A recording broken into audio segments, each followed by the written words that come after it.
क्योंकि बाल्यावस्था ज्यादातर महाराज अगर विचार करें तो 8, 9, 10 तक की होती है। जब बालक 8, 9, 10 वर्ष का है तब तक वो बालक है, और उसके बाद धीरे धीरे फिर वो किशोर अवस्था में परिवर्तित होने लगता है। फिर वो बाल्यावस्था नहीं रही, फिर किशोर अवस्था में चला जाए, यानी फिर वो बड़ा होने लगता है। उसकी बुद्धि का विकास यानी बुद्धि विकसित होने लगती है।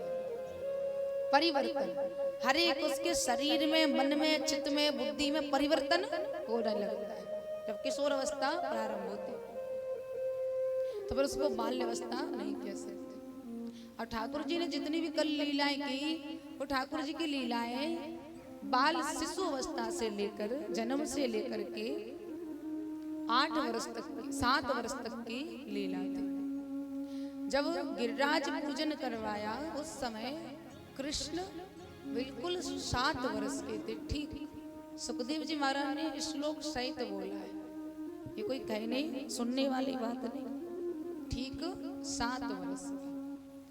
और गिरिराज पूजन के तुरंत बाद इंद्र को क्रोध आया। क्रोध में आके जब उसने जल बरसाया, ब्रजवासियों को दुखी करने लगा, प्रताड़ित करने लगा, तब भी द्वितीय बार ये बोला गया है कि कृष्ण ने खेल ही खेल में गिरिराज पर्वत को अपने हस्त पर धारण कर लिया।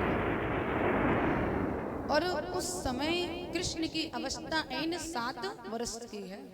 सप्तमाम वर्ष यामी कृष्णा, 7 वर्ष के, सप्तम माने 7 वर्षाणी आयु, और कृष्णा माने ठाकुर कृष्ण।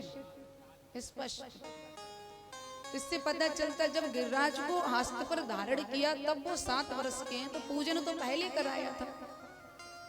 और पूजन कराया तो गिरिराज पर्वत उठाने में ऐसा नहीं कोई महीने 2-4 महीने लगाए। किसी की हानि करते तो उसको क्रोध तुरंत आता, वो तुरंत लड़ाई झगड़ा करता महाराज।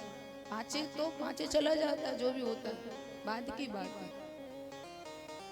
तो 7 वर्ष के। अब यहाँ से कृष्ण धीरे धीरे बाल्यावस्था से किशोर अवस्था में प्रवेश करेंगे। उससे पहले श्री राधे। देवीलाल जी बाबा जहाँ के पर हो कृपया करके मंच पर पधारें। आपको महाराज जी याद कर रहे हैं, देवीलाल बाबा जी। देवीलाल